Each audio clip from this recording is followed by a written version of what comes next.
Hello students, स्वागत है आप सभी का एक बार फिर से हमारे इस ऑफिशियल यूट्यूब चैनल में जिसका नाम है एसोल सॉल्यूशन। मैं चंदन कुमार हाजिर हूं आप सभी के सामने अपनी एक और नई वीडियो के साथ। तो गाइस, आज के इस नई वीडियो में हम बात करेंगे उन सभी स्टूडेंट्स के लिए जो एसयूएल, एनसीवैप या फिर दिल्ली यूनिवर्सिटी के किसी भी रेगुलर कॉलेज के स्टूडेंट्स हैं और वो अपने एग्जाम्स की तैयारी कर रहे हैं और उनके पास में फर्स्ट सेमेस्टर में या फिर सेकेंड सेमेस्टर में उन सभी के पास में ईवीएस का सब्जेक्ट है। इसके अलावा वे सभी स्टूडेंट्स जो इग्नू के स्टूडेंट्स हैं, क्योंकि इग्नू में भी ये सब्जेक्ट कॉमन है, तो अगर आप लोग फर्स्ट सेमेस्टर में, सेकंड सेमेस्टर में, किसी भी सेमेस्टर में इसको पढ़ रहे हैं तो आज की नई वीडियो आप सभी के लिए इंपॉर्टेंट है। आज हम बात करने वाले हैं ठोस अपशिष्ट यानी सॉलिड वेस्ट के बारे में। सो होपफुली आज के इस नई वीडियो से आप सभी को वैल्यू मिलेगी और ये क्वेश्चन जो है आप सभी के लिए शॉर्ट नोट और लॉन्ग क्वेश्चन दोनों के लिए इंपॉर्टेंट है और यहाँ से दोनों में आप सभी के एग्जाम में क्वेश्चन देखने को मिलने वाले हैं। तो चलिए ज्यादा देर न करते हुए आज की अपनी इस वीडियो को हम स्टार्ट करते हैं। सबसे पहले आज हम ये जानेंगे कि सॉलिड वेस्ट कहते हैं किसको है। इसके बाद में आप सभी को एक इंपॉर्टेंट चीज ये पढ़ने होगा कि सॉलिड वेस्ट के क्या क्या प्रकार होते हैं। इसके बाद में हम सभी को ये भी पढ़ना होगा कि भाई ई कचरा क्या है, ये एक इंपॉर्टेंट है आप सभी के एग्जाम के लिए। ई अपशिष्ट, तो ये तीन क्वेश्चन आप सभी के एग्जाम में 110% बनने वाले हैं और एक ही वीडियो से आप सभी के ये तीनों क्वेश्चन क्लियर होने वाले हैं। तो चलिए ज्यादा देर न करते हुए आज की अपनी इस वीडियो को हम स्टार्ट करते हैं। सबसे पहले हम बात करेंगे कि भाई ई अपशिष्ट क्या है, यानी सबसे पहले हम ठोस अपशिष्ट के बारे में बात करते हैं। तो ऐसे अपशिष्ट, अपशिष्ट का मतलब होता है वेस्ट, कचरा, ऐसे कचरा जिन्हें आर्थिक उपयोग में एक बार यूज करने के बाद में दोबारा यूज नहीं किया जा सकता, वो हमारे निरर्थक यानी बेकार हो जाते हैं। ऐसे ठोस अपशिष्ट पदार्थ को हम क्या बोलते हैं? Solid waste. उदाहरण के लिए जैसे फॉर एग्जाम्पल के लिए प्लास्टिक, अखबार, कांच, ये सब चीजें ऐसी हैं, डिब्बे या आवासीय कचरा जो हमारे घर के आसपास हम यूज करते हैं और एक बार यूज करने के बाद में उसे दोबारा हम यूज नहीं करते। ऐसे चीजों को हम थॉलिस या ठोस या सॉलिड अवशेष कहते हैं। पुराने समय में जूठन व गंदी वस्तुओं को उसमें देखते थे कि रास्ते में हम कहीं आते जाते थे, कोई भी सामान था उसको फेंक देते थे। एथेंस के लोगों ने लगभग 320 ईसा पूर्व में, ध्यान रखना 320 ईसा पूर्व में इस चीज पर क्या कर दी? रोक लगा दी। और रोक लगाने के लिए क्या किया? कानून बनाया। साथ ही पूर्वी भाग में, ध्यान रखना, पूर्वी मध्य भाग में, मध्य सागर में कचरा हटाने के लिए भी व्यवस्था की गई। तो दो कानून एथेंस से निकल के आए। एक पहला कानून कि भाई सार्वजनिक स्थानों पे आप कचरा नहीं फेंक सकते। दूसरा जो मध्य पूर्वी भाग है उस जगह से जो कचरा है सागरों से उसको निकालना है। अब ये संख्या क्यों बढ़ रही है कचरे की? अब प्रॉब्लम क्यों हो रही है? क्योंकि जैसे ही जनसंख्या बढ़ रही है वैसे वैसे कचरों की जो समस्या है वो बहुत ज्यादा बढ़ती जा रही है। नगरों में कूड़ा करकट कचरा इतना ज्यादा फैल गया है, अपशिष्ट इतना ज्यादा फैल गया है कि आज सच में ही हमें इसके बारे में सोचने की आवश्यकता है, क्योंकि ये हमारी आवासों को छीन रहा है, ये हमारे जो है स्वास्थ्य पर डायरेक्टली इंपैक्ट डाल रहा है। तो इसीलिए अगर हम देखें एक स्थान से, नगरों से गांव की तरफ या कहीं भी हम जाते हैं तो हमें कोई सामान ले जाना होता है तो हम रंग बिरंगे प्लास्टिक की थैलियां या फिर कुछ दूसरे ऐसी चीजों को ले जाते हैं।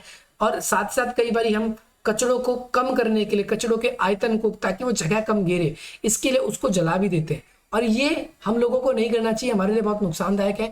इस प्रकार हम देखते हैं कि कचरा डालना, जलाना पर्यावरण और स्वास्थ्य के दृष्टिकोण से बिल्कुल ठीक नहीं है। विकसित देशों में अगर हम बात करें तो सिंगल यूज प्लास्टिक जो है इसका बहुत ही रेयर, बहुत ही ना के बराबर इसका यूज होता है। हमारे गांव शहरों में लाने ले जाने के लिए कचरे को और उनमें पनपते बहुत सारे रोग हैं, क्योंकि कचड़ों में बहुत सारे, जो अगर समय से हम ध्यान नहीं देंगे तो उसमें बहुत सारे कीड़े मकोड़े हो जाते हैं और जो हमारे लिए खतरा बन चुके हैं। घरों के कार्यालय से, कॉलेज के दफ्तर से, आप कहीं भी रेलवे स्टेशन पे कहीं भी जाते हो तो वहां पर हमें बहुत सारा कचड़े का ढेर मिल जाता है, कचड़े की बाल्टी मिल जाती है या फिर ऐसा स्थान जरूर मिल जाता है जहां पर लोग अपना अपशिष्ट डालते हैं। इन कचड़ों से अलग अलग प्रकार की चीजें मिलती है, जैसे हमें इसके अंदर पॉलिथीन यानी प्लास्टिक मिलती है ना, सड़े गड़े जो कचड़े होते हैं, इलेक्ट्रॉनिक कचरा भी इसमें हमें मिल जाता है कई बारी। हालांकि कई कचड़े आज हैं जिनका हम पुनः उपयोग कर सकते हैं और कई ऐसा भी है जिनका पुनः उपयोग नहीं कर सकते। तो हम बात करने वाले हैं अब कुछ ऐसे चीजों की जिनका यूज हम कर सकते हैं। जैसे कुछ बोतलें होती हैं, मैं आपको इन शॉर्ट में कहूँ तो आपके घर के उधर कुछ ऐसे आते होंगे जो आपके पुराने सामान, कचड़ा, रद्दी, लुगदी, ये सारे सामान लेते हैं, जिन्हें लोकल भाषा में कबाड़ी वाला कहा जाता है।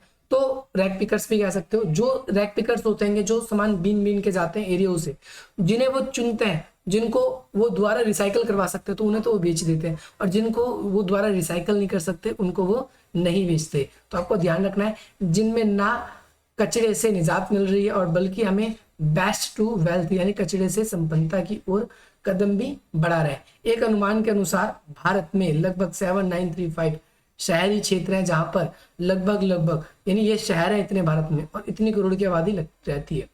अब बताया गया एक डाटा कि लगभग ये सभी इतना जो है कचरा हर साल उत्पन्न कर रहे हैं। अब शहरों में पहले जनसंख्या थी भैया, देखो आप सकते हो 37 करोड़ या 38 मान लो आप इसको, और अब ठीक 10 साल के बाद में यहाँ पर 59 करोड़ हो जाएगी एक अनुमान के अनुसार। और यहाँ पर जो है कचड़े जो है पहले से ही कचड़े रखने की समस्या है और बाद में और ये बहुत ज़्यादा मुश्किल हो जाएगी। इसीलिए भारत सरकार ने स्मार्ट सिटी यानी स्वच्छ भारत परियोजना है बहुत जगह पर लगाई है। नीति आयोग की तरफ से नगर पालिकाओं को ठोस अपशिष्ट निपटान के लिए विशाल जो है निर्देश बार बार दिए जा रहे हैं। बहुत सारे एजेंडे तय किए गए ताकि भारत के अंदर आने वाले जो 15-20 वर्ष हैं उसके अंदर से जो प्रदूषण है उसको कम किया जा सके। इसके अलावा महानगरों को जो है कचरा फ्री बनाने के लिए बहुत सारे ऐसे क्षेत्र हैं जहां पर स्मार्ट सिटी में 2100 स्मार्ट सिटी का पहचान किया गया है और उनकी सफाई का काम लगातार चल रहा है और ऐसे फिर और जगहों को भी चुना जाएगा और जगहों को भी। तो 2015 की एक रिपोर्ट के अनुसार कि भाई हम देखते हैं ऊर्जा के लिए हमारे लिए बहुत ज़्यादा इंपॉर्टेंट है, हमारे लिए बहुत ज़्यादा इंपॉर्टेंट है जैव विविधता। और कई बार हम अपनी सिंगल यूज़ की चीज़ों की वजह से ही हमें ज़्यादातर चीज़ों को यूज़ करना पड़ रहा है, क्योंकि एक बार हमने चीज़ें इस्तेमाल कर ली उसका फिर हमने फेंक दिया तो वो ठोस अपशिष्ट बन गया और उसको दोबारा हम यूज़ नहीं कर सकते। लेकिन अब दोबारा जब हमको यूज़ करना है तो और चीज़ों की डिमांड चाहिए, एक को देखकर दूसरे लोग भी चीज़ों की डिमांड करते हैं, तो कहीं ना कहीं इसकी संख्या बढ़ रही है। तो हमें ये जरूर इस विषय में सोचना चाहिए कि हम किस तरीके से अपनी जरूरतों को कम कर सकते हैं ताकि कचड़ों को कम करें। इसके अलावा नगरीय कचरे की विशेषता बताई गई है। तो भाई नगर कस्बा या गांव में अधिकांश जो है कचरा, इसके बारे में इसी को नगरीय कचरा कहा गया, जो वहां से निकलने वाला घरों से निकलने वाला कचरा है। इसमें क्या क्या होता है, इसमें कागज, कांच की बोतलें, अंडे के छिलके है ना, जूठन या जो भी घर के आपकी चीजें, ये सारी की सारी ये सारी कचरे के अंदर आती हैं। और इसके अलावा ठोस अपशिष्ट के प्रकार बताए गए हैं। तो एक 3 प्रकार बताए गए, एक पुनर्चक्रण जिनको दोबारा से रिसाइकिल कर सकते हो, जिनका दोबारा यूज कर सकते हो आप। इसके अलावा कुछ ऐसे हैं जिनका दोबारा यूज नहीं कर सकते, हम उसको धरती के नीचे दबा देते हैं। और कई बार ऐसा हो रहा है कि भाई ठोस कचड़े हमारे स्रोतों में कमी कर रहे हैं, यानी इसके बारे में भी हम बात करने वाले हैं।